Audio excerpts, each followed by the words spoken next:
Hey guys, আমি পিঙ্কি চলে এসেছি আবার একটা ভিডিও নিয়ে তোমাদের সাথে। আজকে অনেকটা সকালে উঠে পড়েছিলাম, যেহেতু কালী পুজো, সেই কারণে আমি প্রত্যেক বছরই উপোস করি, তাই এই বছরও উপোস করছি। আর বাবা যেহেতু রাত্রেবেলায় পুজো করতে যায়, তাই আমার বাবার সাথে সকালবেলায় গঙ্গা স্নান করতে যাওয়া হয়নি। আমি মায়ের সাথে চলে যাচ্ছিলাম গঙ্গা স্নান করতে, গলায় গামছা দিয়ে। তারপরে বাজারের ভেতর দিয়ে যাচ্ছিলাম, যেহেতু অনেক কিছু কেনার বাকি ছিল, সেই কারণে কিনবো বলে একবারে বাজারের ওপর দিয়েই আমি যাচ্ছিলাম মায়ের সাথে গঙ্গা স্নান করতে। তারপরে বাজার টাজার করে এখন আমরা যাচ্ছিলাম টোটো ধরবো বলে, কারণ আমাদের বাড়ি থেকে গঙ্গাটা প্রায় 10-15 মিনিট মতো লাগে। যাই হোক, টোটোতে তো উঠে পড়েছি, আর টোটোর ভিউটা দেখো কত সুন্দর। যাই হোক, এই কদিন ধরে না একটু ঠান্ডা ছিল, বাট এই দুদিন ধরে আবারও একটু গরম গরম ভাব। আর এই গরমে বাবা বলা যায়, যাই হোক গঙ্গা স্নান তো করতে যাই। আর দেখবা গঙ্গা জলের ওখানে কত ভিড় ছিল। তারপর আমার তো স্নান হয়ে গেছে। মা যেহেতু করেনি, মা অনেকটা বেলাতে আসবে, সেই কারণে আমি একাই স্নান করে নিয়েছি, আর এক ঢপ জলও নিয়ে নিয়েছি। আর বাড়ি এসে রেডি হয়ে নিয়েছিলাম, রেডি হয়ে বেরিয়ে পড়েছিলাম। ভিডিও করার সময় পাইনি, এত তাড়াতাড়ি রেডি হয়েছিলাম, জাস্ট 8 ঘন্টায় রেডি হয়েছিলাম। কেমন লাগছে আমাকে কমেন্ট করে জানিও। আমি এখন যাচ্ছি কাটুয়া খেপি মার ঝুপো মায়ের পুজো দিতে।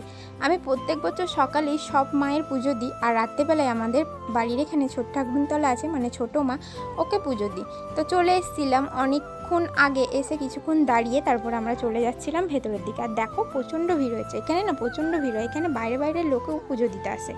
আমি তো গাড়ি রেখে তারপরে হেঁটে হেঁটে যাচ্ছিলাম। ওই যে লাইন দিতে হবে এটা ভেবেই, এত গরমে লাইন দিতে হবে, মাথা তো খারাপ হয়ে যাচ্ছে। তারপরে লাইনে দাঁড়িয়েও পড়েছিলাম, আর এই দেখো রোদের মধ্যে দাঁড়িয়েছিলাম।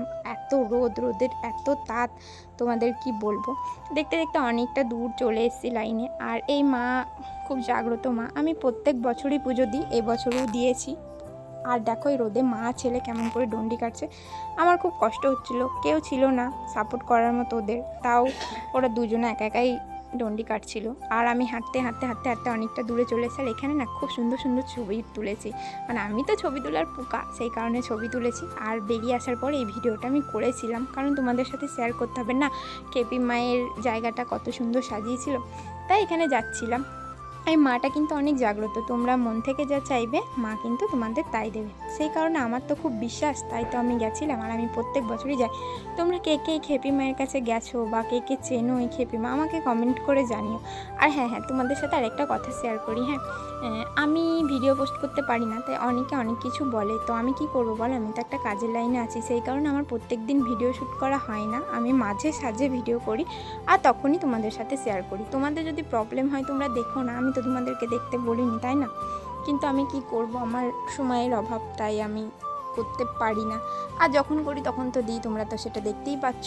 যাই হোক, অনেকক্ষণ বকতে এখন মায়ের মন্দিরের সামনে চলে এসেছি। আর কিছুক্ষণ হলেই আমি মায়ের মন্দিরের ভেতরে ঢুকে পড়বো। আর তোমাদের সাথে ভিডিও শেয়ার করে দেন আমার কতটা কষ্ট করতে হয় তোমরা জানো। আমি এত লোকজন আমার মুখের দিকে তাকাই ভিডিও করি বলে, কি বলবো, আমার তো লজ্জাও লাগে, কিন্তু তোমাদের তো শেয়ার করতে হবে। ছেলেগুলো দেখো ফোন দেখে দেখে স্টাইল মারছে। আমি তো ভেতরে ঢুকে পড়েছি, আর ওদের কীর্তি দেখছিলাম, যে আমি কিন্তু দেখিনি, আমি ভিডিওতেই দেখলাম ওদের কীর্তিকলাপ। এই দেখো আমাদের খেপি মা, কাটুয়ার মহারানী, কত সুন্দর লাগছে না মায়ের মূর্তিটা। আমার তো খুব ভালোই লেগেছে। আর আমি অনেক ভালো করে পুজো দিয়েছি। পুজো দেওয়ার পর বেরিয়ে এসে এইখানে আমি ধরিয়ে নিচ্ছিলাম ধূপকাঠি মোমবাতি। জানো তো এই কাজটা ওরা খুব খারাপ করছে, ধূপকাঠি মোমবাতিগুলো ধরিয়ে আমরা যে জায়গাতে রেখে দিচ্ছে, ওরা ওখান থেকে তুলে না একটা গামলার মধ্যে রেখে দিচ্ছে, যেটা আমার খুব খারাপ লেগেছে। কি করব বলো, খারাপ লাগলেও তো আমাদের কিছু করার নেই, ওদের নিয়মটা মেনেই করতে হবে। যাই হোক, পুজো তো দিলাম, মায়ের কাছে প্রার্থনা একটাই করলাম, যে তুমি নিজেও ভালো থেকো আর সবাইকে ভালো রেখো। আমার শত্রু, আমার যে ভালো চাই, যে খারাপ চাই, যাদেরকে আমি পাইনি, যারা আমাকে পায়নি, তাদের সবাইকে ভালো রেখো আর নিজেও ভালো থেকো। তারপরে বকতে চলে এসেছিলাম ঝুপো মা। ওই খেপি মায়ের ওখান থেকে একটুখানি যেতে লাগে ঝুপো মা। এই মাটা কিন্তু গাছের মধ্যে, কিন্তু কোনো প্রতিমা নেই।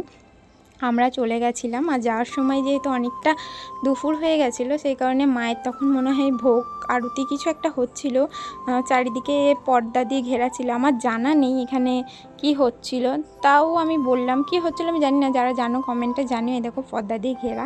কিছুক্ষণ দাঁড়ানোর পর দেখলাম পর্দাটা খুলে দিয়েছে। এই দেখো মায়ের এটা কিন্তু গাছ, একটা নিম গাছ, গাছের মধ্যে মায়ের ঠাকুর। ওখানে পুজো দেওয়ার পর একটু দাঁড়িয়ে নিলাম, দাঁড়িয়ে একটু ঢং করে নিচ্ছিলাম ভিডিও।